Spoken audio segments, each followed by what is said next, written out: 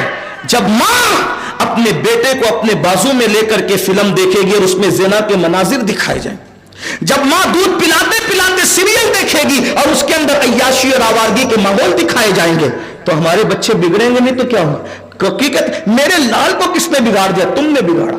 میری بیٹی کو کس نے بگاڑ دیا؟ تم نے بگاڑا۔ کون آیا تھا بگاڑنے کے لیے؟ اگر تم اپنے بچوں کو گود میں لے کے فلمیں نہ دیکھو، تم اپنے بچوں کو گود میں لے کے سیریل نہ دیکھو، تو آپ کے بچے کب بگڑیں گے؟ گھر کا ماحول ہے جس میں نماز ہو، گھر کا ماحول ہے جس میں سچائی ہو۔ آج جھوٹ کون نہیں بولتا؟ باپ گھر میں بیٹھا ہے، فون آیا، ارے کہاں ہو تم؟ ارے ابھی آفس میں بیٹھا ہوں یار، بعد میں بات کرتے ہیں۔ وہ بچے کو تو جھوٹ بولنے کے لیے کسی کی ضرورت ہے؟ جھوٹ تو وہ باپ سے سیکھ رہا ہے۔ کوئی باہر بلانے کے لیے بولو ابا گھر میں نہیں ہے، بولتے ابا گھر میں نہیں ہے، جھوٹ کی عادت۔ تو دوسروں کے لیے جھوٹ سکھایا، جب آپ کے سامنے جھوٹ بولتا ہے، میرے ساتھ جھوٹ بولتا ہے، جھوٹ تو آپ نے سکھایا۔ جھوٹ آپ سکھائیں، چوری آپ سکھائیں، گالی آپ سکھائیں، اور اس کے بعد پھر کیا کہتے ہیں؟ میرے بچے کو کس نے بگاڑا؟ آپ نے۔ اللہ نے اولاد کو بطور امانت دیا ہے۔ ساقی والوں کو، وہ جوان سے آنے والوں، میری مائیں اور بہنوں سے بھی کہتا ہوں، یہ اللہ نے اولاد بطور امانت دیا ہے اور ہمیں ذمہ داری سونپی ہے۔ قوا انفسکم واہلیکم نارا، دو ذمہ داری دی ہے، اپنے آپ کو بھی جہنم سے بچاؤ اور اپنی اولاد کو بھی جہنم سے بچاؤ۔ یعنی تم ایسے کام نہ کرو جس سے تم جہنم میں جاؤ، اور اپنی اولاد کو ایسے کاموں سے روکو جس سے وہ جہنم کے راستے پہ جا رہے ہیں۔ اولاد کی صحیح تربیت کرو۔ اگر ماں باپ چاہیں اولاد کو ولی بھی بنا دے، ماں باپ چاہیں اولاد کو چور اور ڈاکو بھی بنا دے۔ آپ نے نام سنا ایک ہستی کا، سلسلہ چشتیہ اہل بہشتیہ کی بہت بڑی ہستی، بلکہ آبرو میں سلسلہ چشتیہ میرے بابا سرکار سیدنا بابا فرید الدین گنج شکر رحمت اللہ۔ نام سنا بابا صاحب کا؟ بابا صاحب ابھی چہرے پہ داڑھی کے بال بھی نہیں نکلے تھے، پیر کی تلاش میں نکلے۔ مجھے پیر چاہیے۔ کیا چاہیے؟ پیر و مرشد چاہیے۔ خوش نصیب ہے وہ لوگ جن کو اچھا پیر مل جائے۔ اللہ ملنے کی علامت، توجہ ہے، تھوڑی مشکل ہو تو معاف کرنا، نہیں ہو تو تھوڑا سمجھ لینا۔ اللہ ملنے کی علامت، اللہ کس کو ملتا ہے؟ جس کو اللہ والا پیر مل جائے، سمجھ دو کہ عنقریب اس کو اللہ مل جائے گا۔ سمجھتے؟ یہ ہے پیر کی اہمیت۔ کیا ہے پیر کی اہمیت؟ یعنی جس کو نندربار جانے کا پتھر مل جائے، سنگ میل کہتے ہیں اس کو، اب اس کو دیکھ کر کے وہ نندربار پہنچ سکتا ہے۔ یہی طریقہ، پتھر دیکھ کے مالیگاؤں پہنچ سکتا ہے۔ تو منزل پر پہنچنے کے لیے جو پتھر لگے ہوتے ہیں نا، اتنے کلومیٹر نندربار، اتنے کلومیٹر بمبئی، اتنے کلومیٹر ممبئی، اتنے کلومیٹر مالیگاؤں، اتنے کلومیٹر اندور، اس کو کہتے ہیں سنگ میل۔ نندربار کی منزل کے لیے یہ پتھر رہنمائی کرتے ہیں، ادھر ہے نندربار، جا پہنچ جائے گا بلا تمثیل۔ اللہ کا جو راستہ ہے صراط مستقیم، اس پر جگہ جگہ پتھر لگے ہوئے ہیں۔ میں پتھر نہیں کہہ رہا ہوں، صرف تمثیل کے لیے، سمجھانے کے لیے۔ اللہ کے صراط مستقیم پر بھی کچھ سنگ میل ہے۔ کسی کو عبد القادر جیلانی کہتے ہیں، کسی کو معین الدین اجمیری کہتے ہیں، کسی کو مخدوم اشرف جہانگیر سمنانی کہتے ہیں، کسی کو وارث دیوا کہتے ہیں، کسی کو امام بادشاہ کہتے ہیں، کسی کو اللہ اکبر شاہ برکت اللہ کہتے ہیں، کسی کو حضرت صابر کلیر کہتے ہیں۔ مطلب یہ دیکھتے چلے جاؤ اللہ کہاں ملے گا، اسی رستے پہ چلے جاؤ، یہ پہنچ گئے، تم بھی پیچھے پیچھے جاؤ تو تم بھی پہنچ جاؤ۔ اللہ کا دوست، اللہ والا پیر ملے مطلب اللہ ان قریب ملے گا۔ ٹھیک؟ تو بابا فرید کو بھی تلاش تھی، کیا چاہیے؟ پیر۔